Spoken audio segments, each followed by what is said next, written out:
नामवर शख्सियत गुजारे एक दिन जियो के साथ। डेरा इस्माइल ख़ान में जमीयत उलमाए इस्लाम के सदर मौलाना फजलुर रहमान के आबाई गांव अब्दुल खैल पहुंचे, जहां उनके सेक्रेटरी ने इस्तकबाल किया। मौलाना फजलुर रहमान नमाज के लिए बाहर निकले तो उनसे मुलाकात हुई।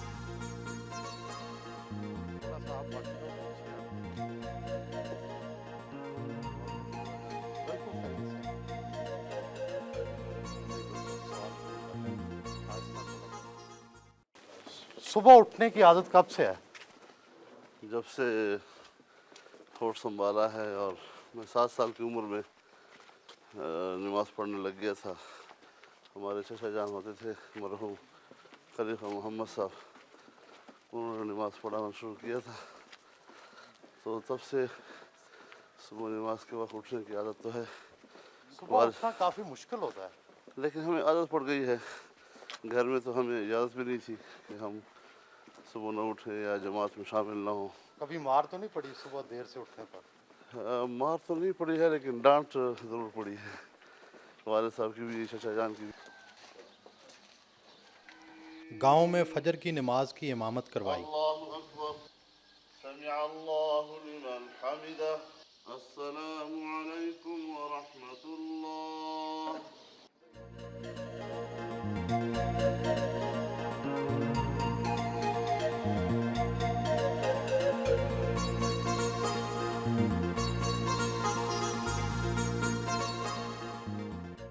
आप देहात में पैदा हुए, फिर आपने शहरों में भी ज़िंदगी गुजारी। अब देहात की ज़िंदगी कैसी लगती है? देहाती ज़िंदगी तो वैसे भी फितरत के करीब तर है।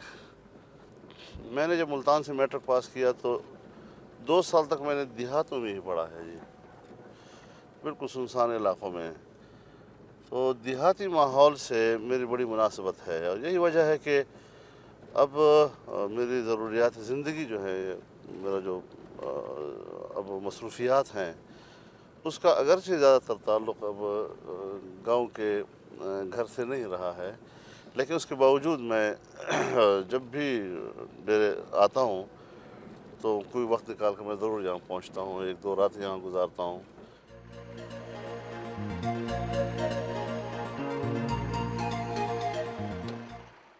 अपने वालिद मौलाना मुफ्ती महमूद की कब्र पर फातिहा खानी की।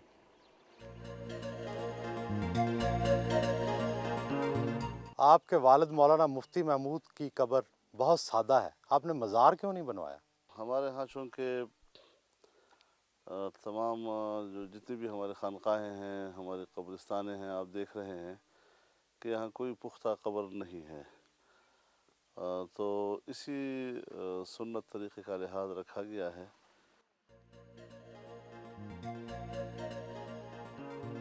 साथ ही उनकी ज़री ज़मीन थी, वहाँ पर चने की फसल की कटाई में शरीक हुए।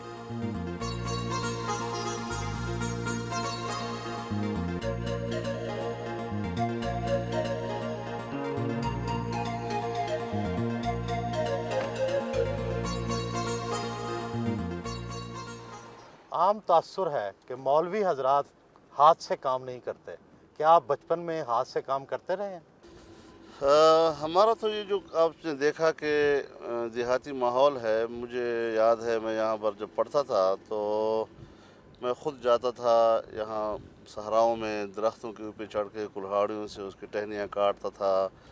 फिर यहाँ ये जो आपको मैदान नज़र आ रहे हैं, इसमें घास होती थी एक किस्म की, तो वो मैं काटता था ताकि मैं वो लाऊं घर। और हमारे घर में चूँकि यहाँ पर गाय बकरियाँ वगैरह होती थी, तो उनको चारा वगैरह लाने के लिए, तो ये सारे काम हम यहाँ करते थे। फिर घर में जो हमारे कुछ जानवर वगैरह होते थे तो मैं ख़ुद निकाल के इधर पहाड़ों की तरफ जाता था चराने के लिए जी।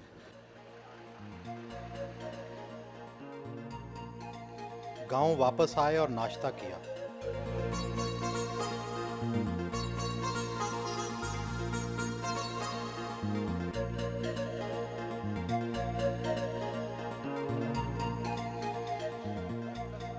घर के करीब गांव की एक दुकान में गए, जहां थोड़ी देर बैठे।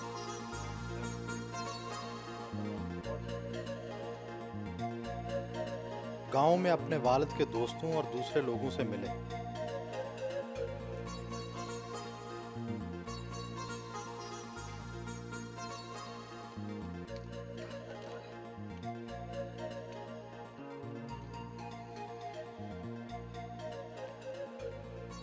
करीबी गांव पनियाला में अपने पीर साहबजादा महमूद शाह से मिलने गए। पीर साहब ने उनके लिए दुआ की। دوه ورځې زندگی دې راکړې ده، بیا به تا ته حاضر یو د هغو عملو ته فکر راکړې.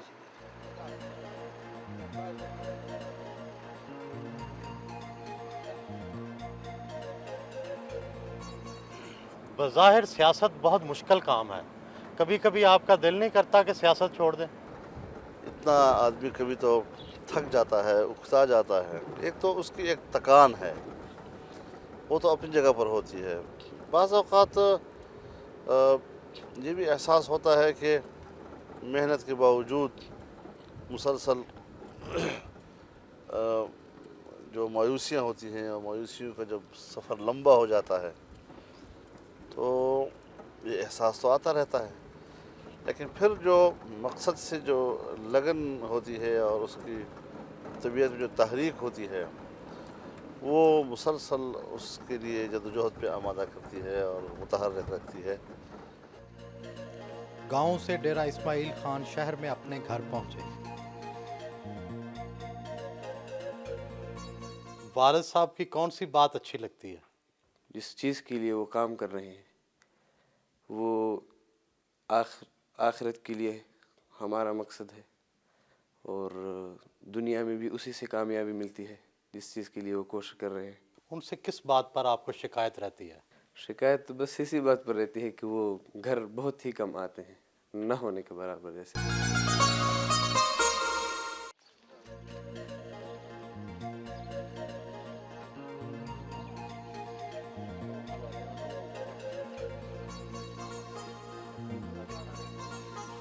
घर से मुल्हका मदरसे में आए, वहाँ फर्शी नशिस्त का इंतज़ाम था।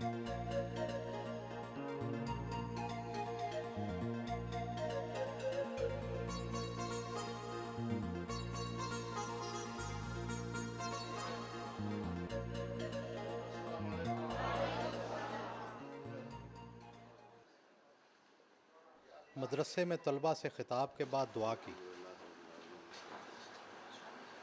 اللهم إنا نسألك علما نافعا وعملا متقبلا ورزقا واسعا حلالا طيبا.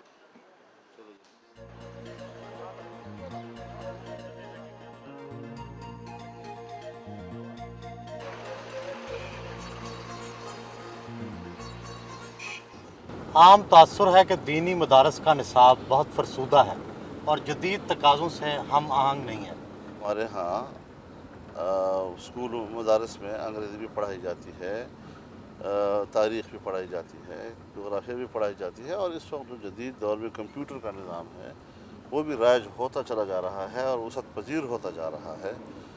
तो मैं नहीं समझता कि इसको कोई फरसूदा कह सके।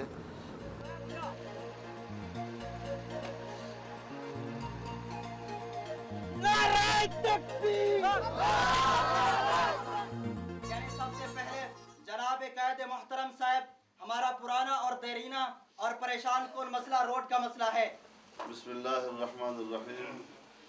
जो कुछ आपने मुतालबा किया है इससे भी कहीं ज़्यादा आप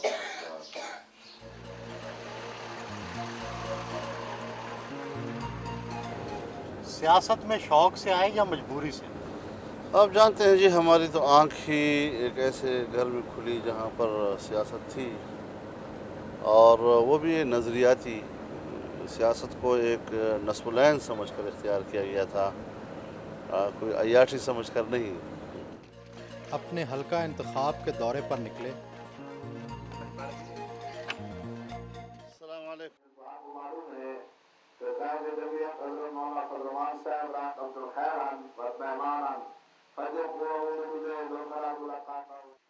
जलसे से खिताब किया।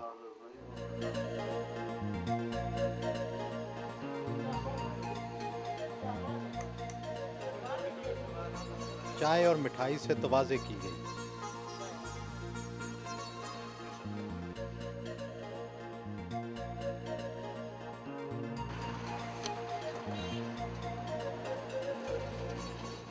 बचपन में किस किस्म की शरारतें किया करते थे?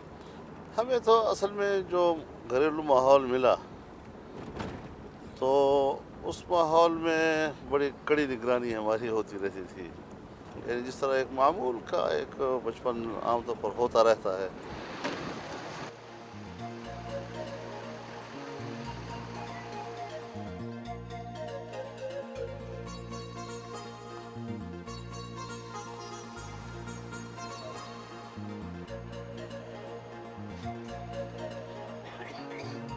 हर जगह लोग दरखास्तों पर सिफारिशें करवाते रहे।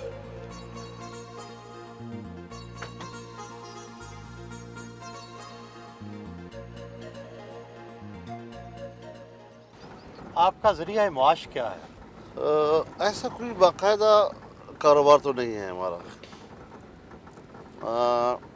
वालिद साहब रहमहुल्लाह ने यहाँ एक ज़मीन ख़रीदी थी, कोई 300 कनाल के लगभग होगी, और इस वक्त वो नहर के नीचे आती है। तो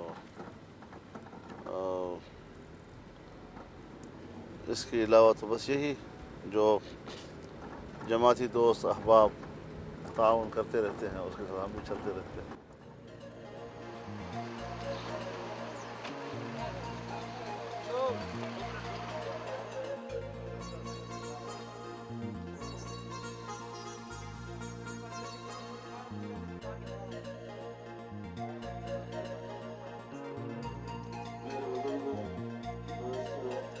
जलसे से खिताब किया।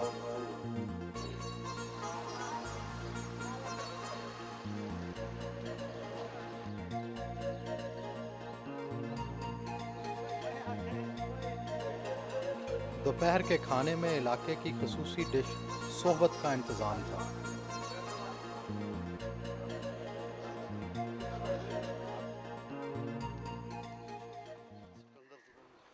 लंच के बाद नमाज अदा की।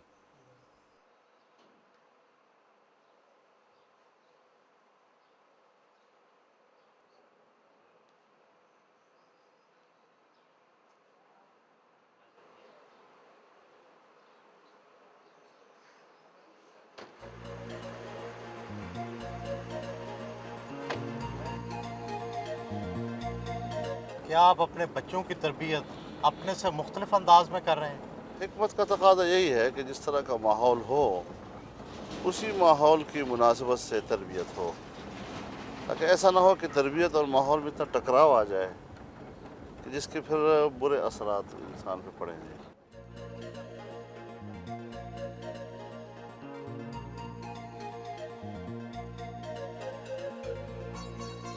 माड़ा में लोगों के मसाइल सुने।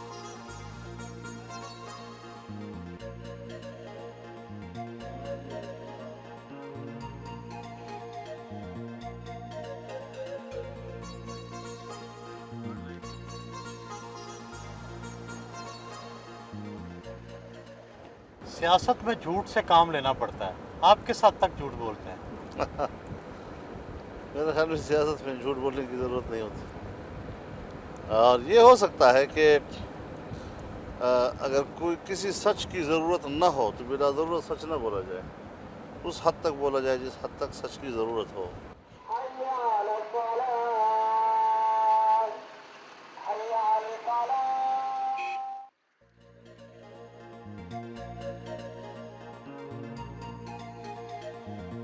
मीरन में अपनी जमात के दफ्तर का इफ्तिताह किया और परचम कुशाई की।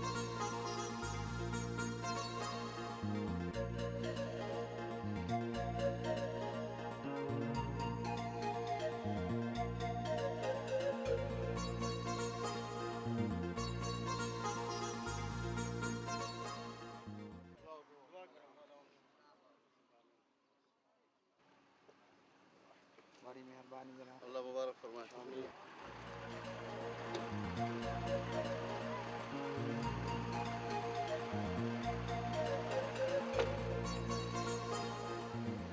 क्या आपको कभी तन्हाई के लम्हात में रोना आता है? ज़ाहिर है जी, एक मुसलमान बाज़ औक़ात जब अपने आमाल की तरफ मुतवज्जह होता है और अल्लाह के हुज़ूर बैठता है तो ऐसी कैफियत इंसान के ऊपर आती है کہ جس سے انسان کو رونا آ جاتا ہے۔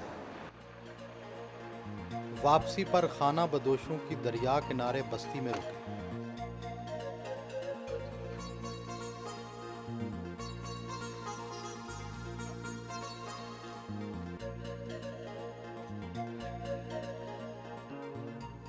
خانہ بدوشوں کی زندگی میں آپ کو کوئی دلچسپی نظر آتی ہے؟ خانہ بدوشی کی زندگی ہے تو مشقت کی زندگی، اور ہمارے اپنے آباء و اجداد یہی خانہ بدوش رہے ہیں۔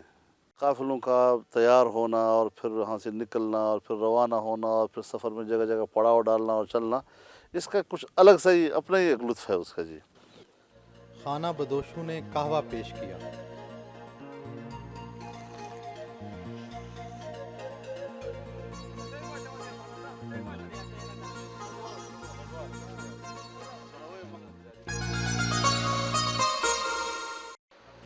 اندھیرا پڑنے پر گھر واپس پہنچے۔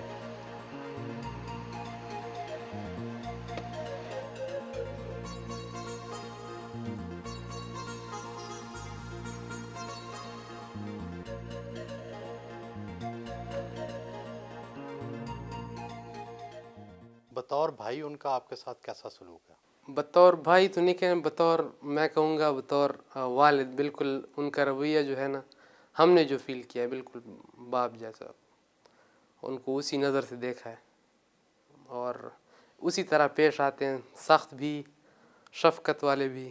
کس بات پر آپ کو ناراض ہوتے ہیں؟ پڑھائی کے معاملے میں بہت سخت ہیں، خاص کر مدرسے والی جو پڑھائی ہے اس میں تو پھر وہ بالکل گنجائش نہیں چھوڑتے۔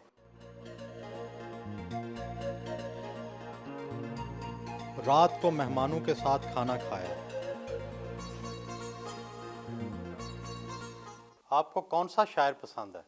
علامہ اقبال کا اپنا ایک مقام ہے، اس میں کوئی شک نہیں ہے، لیکن اس کے علاوہ شعر میں فیض احمد فیض کا بھی آج کے دور کے شعراء میں بڑا مقام ہے۔ آپ اکثر شعر گنگناتے رہتے ہیں، کون سا شعر سب سے زیادہ گنگناتے ہیں؟ بس جو زبان پہ چڑھ گیا کسی وقت۔ آپ کے کتنے بچے ہیں؟ میرے 3 بیٹے اور 3 بیٹیاں۔ کیا آپ خاندانی منصوبہ بندی کے قائل ہیں؟ جہاں تک خاندانی منصوبہ بندی کا تعلق ہے تو یہ طے کرنا کہ مجھے مزید اولاد چاہیے یا نہیں، یہ میاں بیوی کا اپنا ذاتی معاملہ ہوتا ہے، اور دونوں کی باہمی رضامندی سے اگر وہ طے کرتے ہیں تو یہ ان کا اپنا خالص شخصی معاملہ ہے۔ اور ویسے جو ترغیبات ہیں اسلام کی اور جو رسول اللہ صلی اللہ علیہ وسلم نے ترغیبات دی ہیں تو اس میں تو کثرت اولاد کی دی ہیں، لیکن پھر بھی خاندانی زندگی میں اپنی ضرورتوں کا اور اپنے ماحول کا فیصلہ ماں باپ خود کر سکتے ہیں۔ آپ کے آباء و اجداد نے قیام پاکستان کی مخالفت کی، کیا تاریخ نے ان کے موقف کو غلط نہیں ثابت کیا؟ مسئلہ پاکستان کی مخالفت اور حمایت کا نہیں تھا، بلکہ جب انگریز نے جانے کا عندیہ دیا تو پھر مسلمان قیادت کو ہندوستان میں مسلمانوں کے محفوظ مستقبل کا فکر ہوا، اور مسلمان قیادت نے یہ سوچا کہ مسلمانوں کا جو مستقبل ہے وہ متحدہ ہندوستان کی صورت میں زیادہ محفوظ ہے یا کہ تقسیم ہند کی صورت میں زیادہ محفوظ ہے۔